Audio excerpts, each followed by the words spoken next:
आज Doubtnut app download करें। Doubtnut पर अपने सभी गणित, रसायन विज्ञान, भौतिक विज्ञान और जीव विज्ञान के डाउट्स का करो सफाया। बस प्रश्न की फोटो खींचो, एक ही प्रश्न को क्रॉप करो और तुरंत वीडियो सोल्यूशन पाओ। अभी डाउनलोड करें। हेलो स्टूडेंट्स, यहाँ पर एक क्वेश्चन पूछा गया है। क्वेश्चन है, जिंक धातु के निष्कर्षण की ऊर्ध्वाधर रिटॉर्ट विधि को चित्र सहित निम्न बिंदुओं पर दीजिए, जिसमें हमें बताना है शोधन। ठीक है, तो सबसे पहले हम बात करेंगे जिंक धातु के निष्कर्षण की ऊर्ध्वाधर रिटॉर्ट विधि के बारे में। ये जो आप चित्र देख रहे हैं, ये इसी का चित्र है, ऊर्ध्वाधर रिटॉर्ट विधि का। इसमें क्या होता है, इस चित्र की बात करें तो ये रिटॉर्ट विधि का चित्र है। ये क्या है, रिटॉर्ट विधि का चित्र।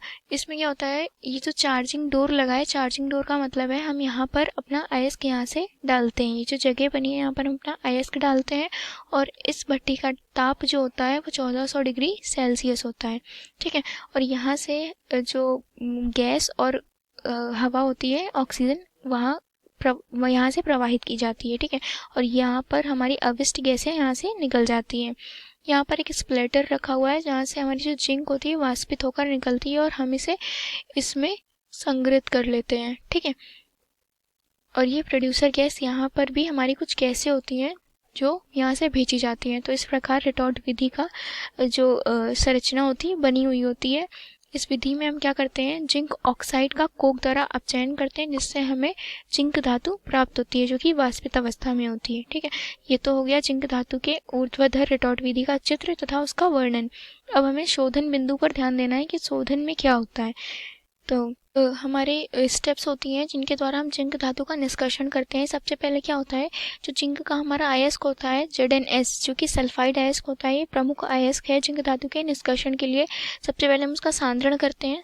सल्फाइड अयस्क होने के कारण इसका सांद्रण हम फेन प्लमन विधि द्वारा करते हैं। फिर इसका भर्जन होता है। फिर क्या करते हैं, हम कोक मिलाकर इसमें जिंक ऑक्साइड, भर्जन में क्या होता है, जिंक सल्फाइड जिंक ऑक्साइड में परिवर्तित हो जाता है। तो क्या करते हैं, उस जिंक ऑक्साइड में हम कोक मिलाते हैं और उसे रिटॉर्ट विधि द्वारा अपचयित करते हैं। कोक द्वारा अपचयित होने पर हमें जिंक प्राप्त हो जाती है और वो जिंक जो होती है वो जिंक वाष्प के रूप में प्राप्त होती है। जिस भट्टी का ताप 1400 डिग्री सेल्सियस होता है, उसमें ये प्रक्रम चलता है। ठीक है, 1400 डिग्री सेल्सियस के ताप पर जो जिंक होती है वो वाष्पित हो जाती है। परंतु हमें यहाँ पर बताना है क्या है, क्वेश्चन में क्या कहा गया है, शोधन के बारे में बताना है। तो जिंक का शोधन किस प्रकार होता है, जब हमें वाष्पित जिंक प्राप्त हो जाती है तो हम उसका पुनः आसवन विधि द्वारा फिर से शुद्ध जिंक धातु प्राप्त करते हैं। क्यों? क्योंकि जो जिंक प्राप्त हुई है हमें अशोधित जिंक, जिसमें अभी भी बहुत सारी अशुद्धियाँ होती हैं, जैसे कि कैडमियम, लेड और आयरन की अशुद्धियाँ उसमें उपस्थित होती हैं। तो जिंक का शोधन करने के लिए हम पुनः आसवन विधि का उपयोग करते हैं, जिससे अशुद्ध जिंक आसवन करने पर जिंक वाष्पित हो जाती है और अशुद्धियाँ शेष रह जाती हैं। ठीक है, तो ये जो स्टेप है, हमारी 4th स्टेप के बारे में हमें यहाँ पर बताना है।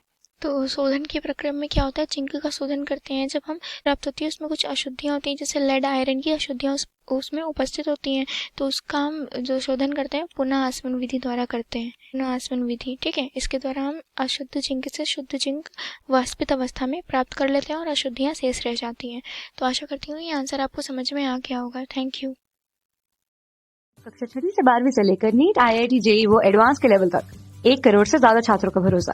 आज ही डाउनलोड करें डाउटनेट ऐप या व्हाट्सएप करें अपने सारे डाउट्स 8400 400 400 पर।